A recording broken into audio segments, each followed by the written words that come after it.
This is the Hockey Podcast Network, your home for hockey talk on every team in the NHL.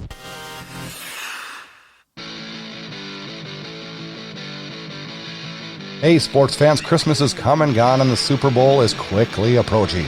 We've seen what our teams are capable of this year, and now it's time to get those last bets in before the big Super Bowl. Will the Ravens be able to get it done? Will Brady and the Patriots get themselves another ring? I bet you have a feeling. Head over to mybookie.ag and make your predictions a reality. MyBookie is one of the most trusted in the industry. If you're looking for a sports book to make your bets for the bowl games, MyBookie is where you want to go. Football not your thing? No worries. MyBookie's got it all. From NBA to NHL to Premier League, they have the fastest payouts, best promotions, and very helpful 24/7 customer service. You could even pool your bets together for bigger payout. Let's say you have a couple big favorites this week. Parlay those wagers. You can bet multiple games together, and if they come through, you win big. MyBookie has more lines, better odds for the player than any other sports book out there.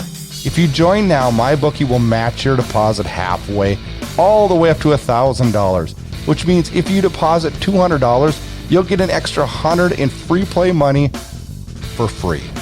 All you have to do is use a promo code THPN to activate the offer. Once again, that promo code is THPN to get extra cash from MyBookie. Bet, win, get paid. Calgary Flames fans, it's time for Flames Unfiltered. Entertaining and controversial hockey talk with your host, Brad Baroud. Inconsistency. So when is it time to cut bait on some of these underachievers?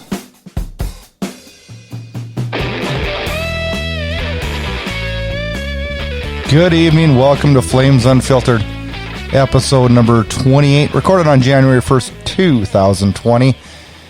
And I apologize. I apologize for being sick. I can't kick this, man. A little late on this episode, and I hate doing that. Don't like it. I like to be on time, and I like to have these things all in order. But I feel like the Flames are playing. I do. I feel awful. I've been going on a cold, sickness, bronchitis, pneumonia since the 20th of December. So I'm getting very crabby and tired of it. And I'm sorry if I ramble during this episode because I'm in a Dayquil stupor. I just, struggling like the Flames. Can this team get any more inconsistent? It's the word of the season. It really is. We are just we're not consistent. Some nights we look like Stanley Cup contenders, and other nights we look like the Buffalo Sabres. Tell my friends in Buffalo, as I saw a report today, that in this decade, you were the losingest team. Not good. Doesn't look like it's changing in the next decade, as far as I'm concerned. We are everything that this team wasn't last year, when you think about it. We lack goal scoring. No problem with that last year. We're strong defensively last year. This year I don't know. God, are we strong defensively? I don't even know. I don't think we were early in the year. We gave up way too many games of 30-plus shots. I think we've gotten better. I think we've gotten better on that. As a matter of fact, I think really with the crappiness of Riddick the last two games, throw that aside, we've been pretty good defensively and goaltending-wise. It's just our offense, which was the exact opposite last year. We struggled in the back. We struggled goaltending last year, and then our offense, we never, ever had to worry about goal scoring. And this year, I don't know. It's so inconsistent this year. Anyways, Happy New Year from Flames Unfiltered. I am the host of the show, Brad Baroud. You can also check me out at Inside Edge Hockey News. Do a couple podcasts on there. One called the Debate Hockey Podcast and another one called The Instigator. Please check those out if you guys got free time to listen. On today's show, we're going to talk about too many soldiers in Calgary and why are we throwing darts to make our lineups. Talk about some Flames memories from the decade. Flames news. We're talking about some Flames are going to be all-stars. And we'll go around the league, talk a little Winter Classic, Corey Perry, talk about the Canucks. We're going to talk a little bit about a Flames question that's kind of interesting and kind of a New Year's question. And then we'll preview the Rangers coming to town on Thursday and Calgary heading to Minnesota on Sunday nights. Calgary always plays in Minnesota on Sunday night. I'll never figure that out. I don't know. Enjoy the show. Every team, everywhere. The Hockey Podcast Network. Hey, the Hockey Podcast Network, which Flames Unfiltered is very, very proud to be part of, has a podcast that you must check out. It's called Tales with TR, a hockey podcast with host Terry Ryan, a former NHL player. You've heard him on Spit and Chicklets. It is top-notch hockey entertainment. It is funny, it is hilarious, and pretty damn informative, too.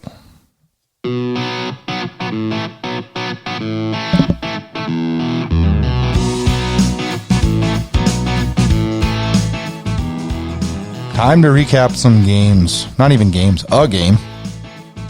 New Year's Eve, as I, in my Dayquil stupor, bang my head into the microphone. Sorry. Oof.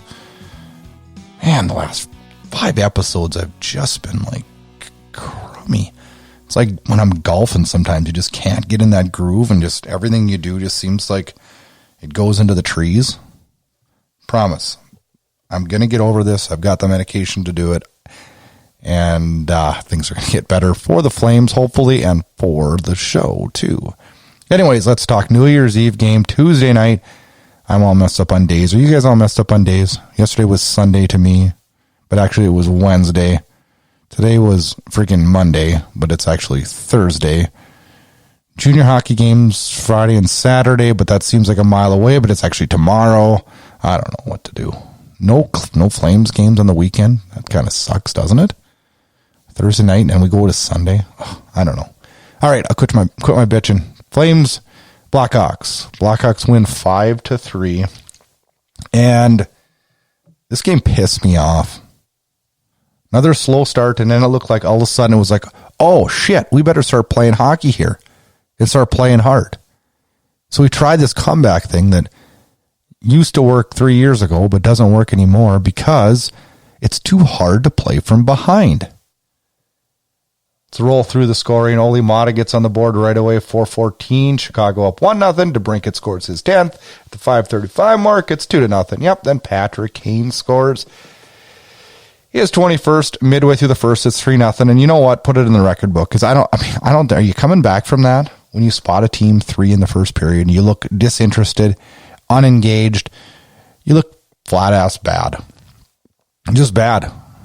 I don't know. I know this is a negative show, probably because I'm crabby as hell because I feel like garbage. But I'm frustrated.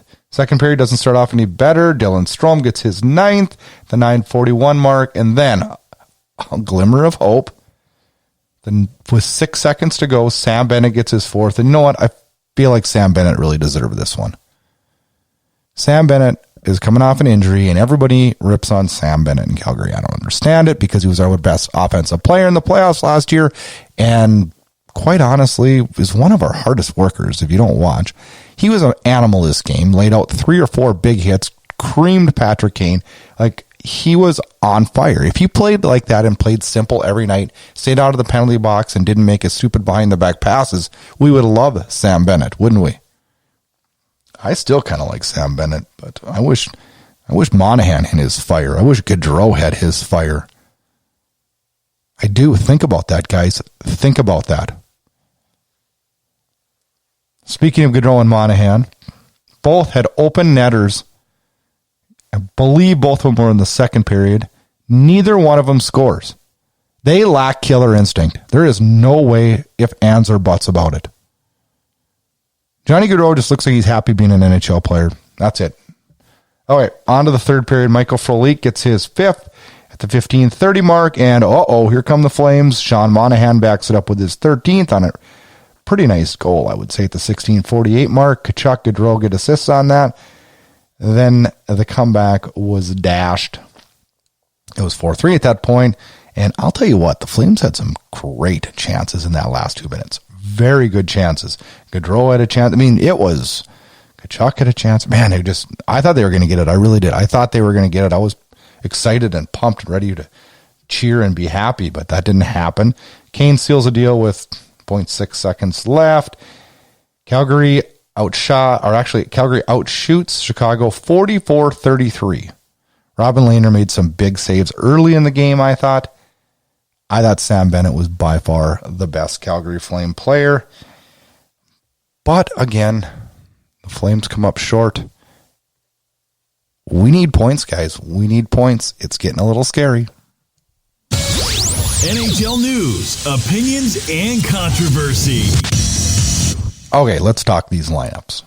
I'm going to vent a little bit more and be a little bit more frustrated because I don't understand them anymore. I don't understand what the direction is. I'm not sure what Jeff Ward's doing here. Elliot Friedman reported on 31 Thoughts. I'm sure you've seen it. I'm sure you've heard it. That there's people in the bottom six that are not happy with their playing time. And guess what? I don't care if you are. Because Flames fans are as upset as you are as players. So guess what? We're all upset. And who really can be upset in the bottom six when you think about it? Heck, on the whole team, let's look at the offensive core. If you're Lindholm and Dubé and maybe Ryan, you're meeting our expectations. We're good. We're happy. You deserve to play. After all that, who else is meeting our expectations? Bennett's probably meeting mine on his work ethic. I think when he's been in the lineup and hasn't been injured, I think he's been pretty effective. Now we have to take that first round pick and that stigma of him being a goal scorer and throw it in the garbage because that's not going to happen with Sam Bennett. It's just not going to happen. Now Matthew Tkachuk, everybody can go, oh, geez, Brad, he's leading the team. And he is. And he's been clutch this year. He's scored some very big goals for us and done some very good things. I don't like his mannerisms the last few games. He looks disinterested. He looks tired, and his work ethic is lacking.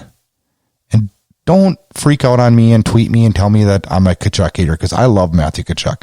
I wouldn't trade him for anything. But Matthew Tkachuk can be better than he has been in the last 2 weeks, and I think he'd admit that. I really think he'd admit that. But you know what? Everybody else on our lineup, I mean, Lucic, no, he's not. I mean, he's kind of been. People in Calgary land, we keep telling ourselves that Lucic is doing good this year. You know why? Because we're stuck with him for 3 more years and we're trying to talk ourselves into thinking he's doing good. He's not. He's slow. Mangiapane, yeah, he's been pretty good. I'm not on the Mangiapane train as much as some people are, but I do like him. Gaudreau's been junk all year. Monahan's been marginal to not very good. Tobias Reeder, pretty darn close to having him on the list of guys that are meeting expectations because I think Tobias Reeder has been pretty darn good considering he was a walk-on free agent signing at camp. Backlund, I think Backlund's been held back a little bit this year because we keep shuffling him from center to wing to center to wing to center to wing. It's going to piss Lindholm off too. Just watch. Frolik, I don't know what I think of Frolik. I'd like to see him gone because I could use the cap space. And quite honestly, I think Michael Frolik's probably one of the nicest guys on the team, but I can't stand his agent. I don't know. Mark Jankowski, let's not talk about Jankowski. Now the question is, what are we going to do? Are we going to keep throwing darts when we make our lineups?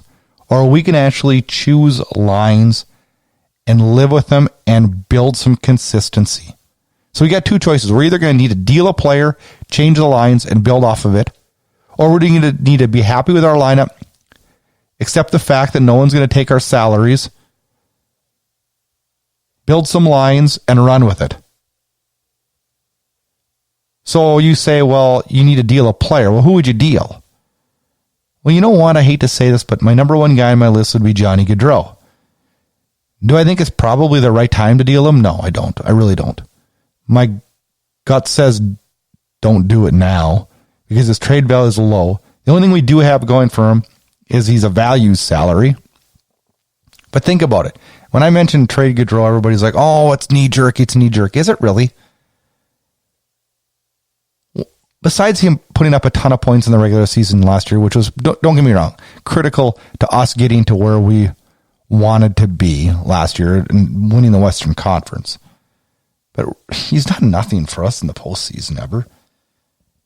For having all these stars, we're not getting anywhere in the postseason. I mean, are they really the stars we want? And quite honestly, I don't think Johnny Gaudreau wants to be in Calgary.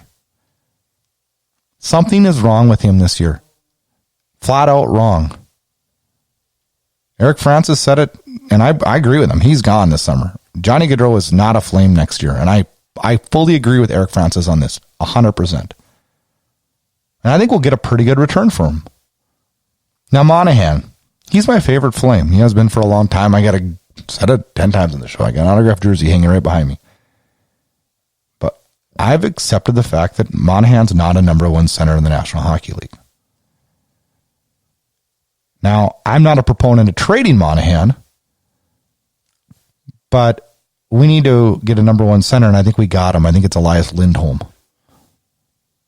He's a Patrice Bergeron lookalike, and that's what Jeff Ward said too. I mean, Lindholm's good, you guys. He's really good. So I think you move Monahan to the second line center, and I think he's a great second line center in the National Hockey League. Great. Now people say, let's move Bennett. And you know what? I'm not against moving Bennett. But what are we going to get in return? Don't we need a bottom six guy that's really good? And Sam Bennett is a really good bottom six guy, right? Jankowski. Where do I stand on Jankowski? It's time to cut bait. Put him on waivers. It's done. It's done. It's done. Or package him in a big trade. But Calgary Flames fans, we need to do something here. We need to make a trade, or we need to make your lines and stick with them.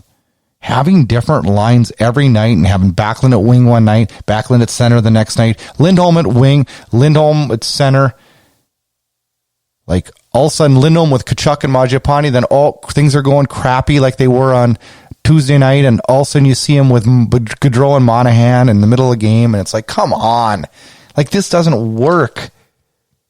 Name me an NHL Stanley Cup team that shuffled their lines 500 times during a game. Doesn't work. It gets frustrating, and I'm getting sick of it. So we need to pick our lines, or we need to make some moves. It's time. We need to make moves. We're at the midway point. And next show, I will be doing mid-season grading and talking about evaluating players at mid-season. But it's time, guys. It's time. It's time. It's time. This is the Hockey Podcast Network, your home for hockey talk on every team in the NHL. All right, Flames fans, let's talk about some good things in Calgary land. And let's reminisce on three things that kind of stuck in my mind as three big moments in the last 10 years of Flames hockey. The first one was the Mr. 500. Jerome McGinley getting his 500th on January 7th, 2012.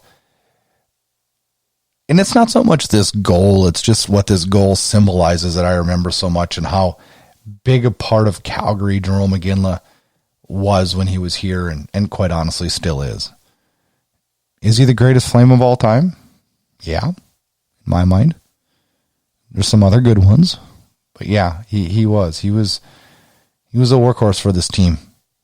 And he went to work every single night. And some of the younger stars in this team should take notice of that, because Jerome did show up every single night. Another night that really sticks in my mind, and it's funny because I picked my top three, and two of them involve Vancouver Canucks.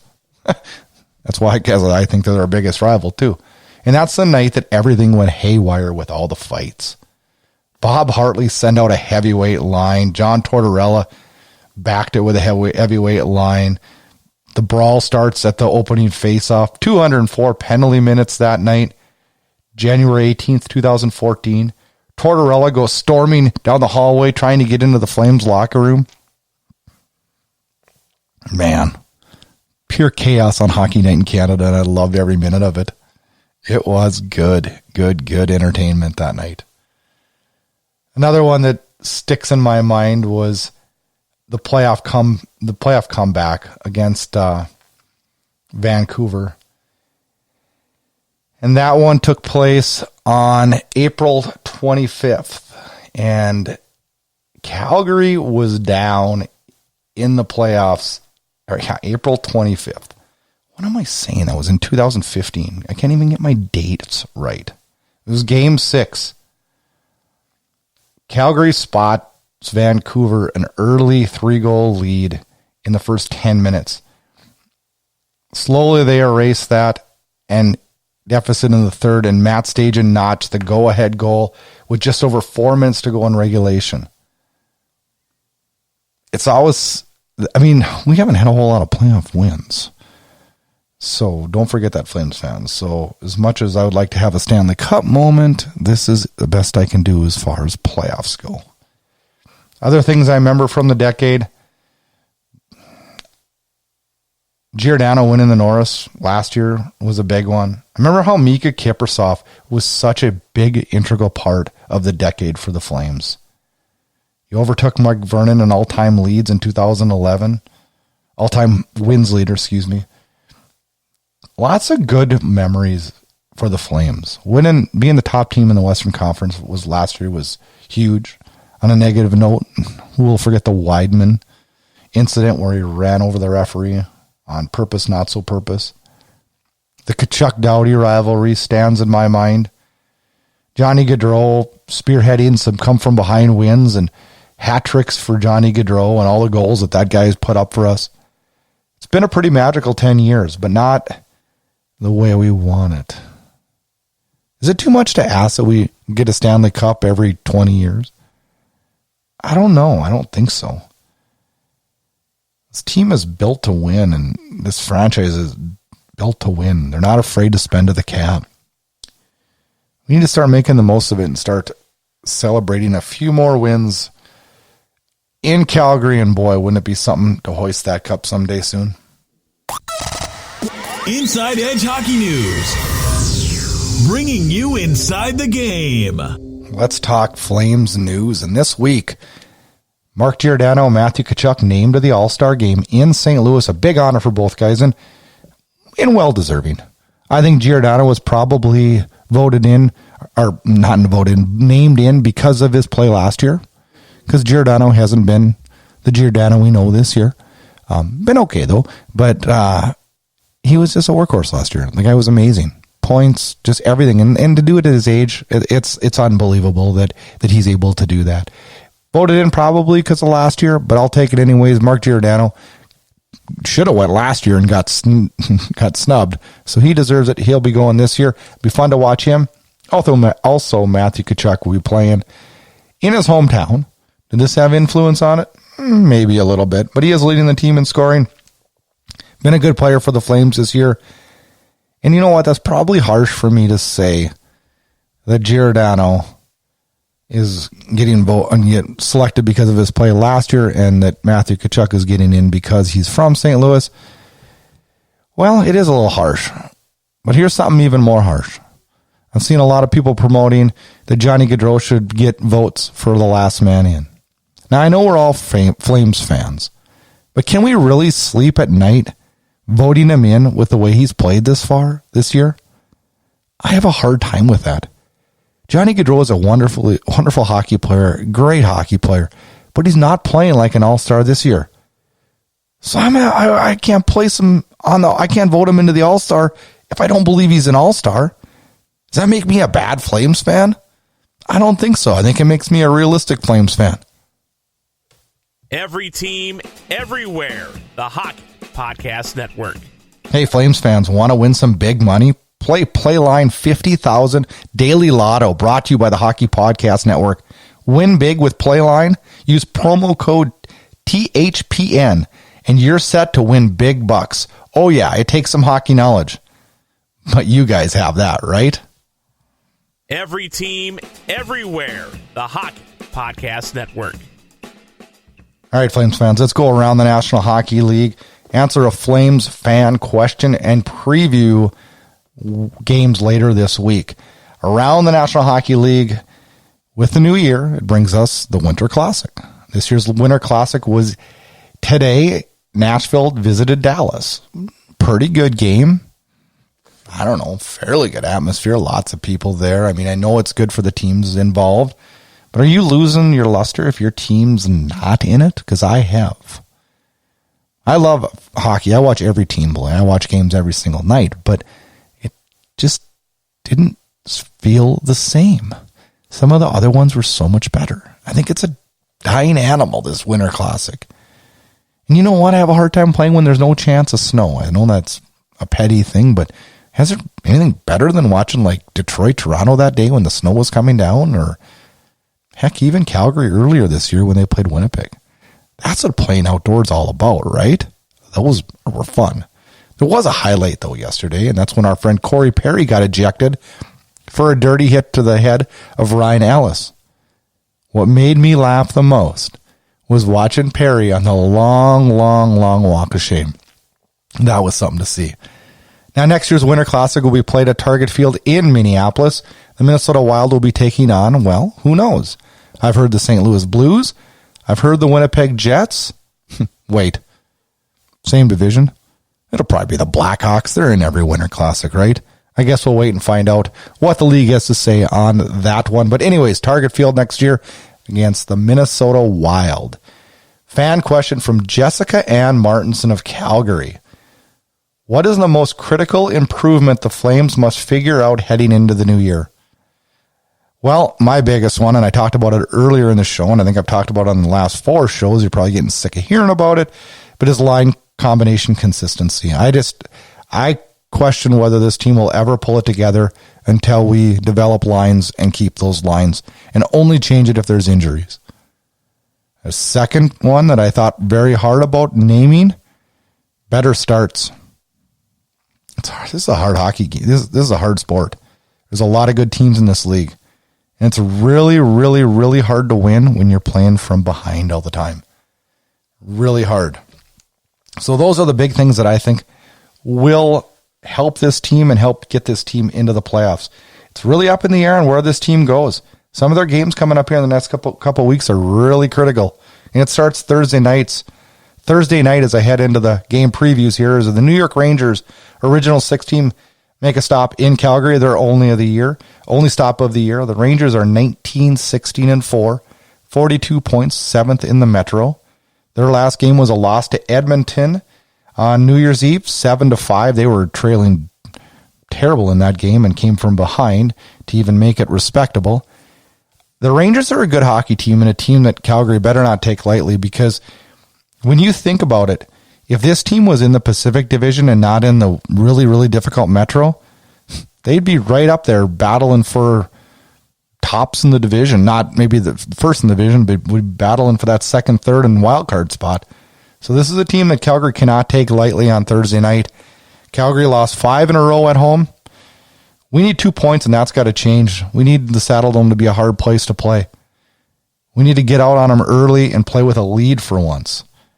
Then Friday, Saturday, off days for the Flames. And then, of course, it's a Sunday. Well, where does Calgary play on Sundays? Minnesota. Minnesota has a playoff game that day, too, in football. Not in Minnesota, though, like they were last time. Calgary went to Minnesota, and we had to switch times to make it an early start, which was not fair to the Flames. But anyways, Minnesota sits currently 5th in the Central with 43 points. Calgary 5th in the Pacific with 45 points. Minnesota shut out Calgary just last week, or just a little over a week ago, 3-0 in Minnesota. And these two teams will play again next Thursday when Minnesota makes a trip to Calgary. Thanks for tuning into Flames Unfiltered. Story as I struggle through another episode, not feeling well. It's on the upside, though, I promise. It's getting better. It's getting better. It's getting better. Next episode, we will talk mid-season grades. Some might not be too good either. Some will, though, I promise. Some will. Get connected. Flames Unfiltered can be found on Twitter @FlameUnfiltered. And also make sure you check out our Facebook page @FlamesUnfiltered. Check out host Brad Brood on Twitter @BradBrood. And if you like what you hear, rate and review us on Apple Podcasts. You can find Flames Unfiltered on all the major podcast players. Consider subscribing to Inside Edge Hockey News on Patreon. That'll get you exclusive content and much more. Thanks again and enjoy the hockey. Thanks for tuning in to Flames Unfiltered. Check back for more action-packed Calgary Flames talk.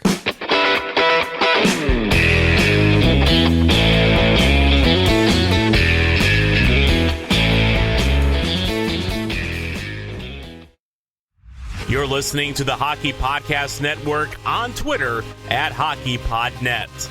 New episodes every Monday and Thursday. Download at thehockeypodcastnetwork.com or wherever you get your podcasts from.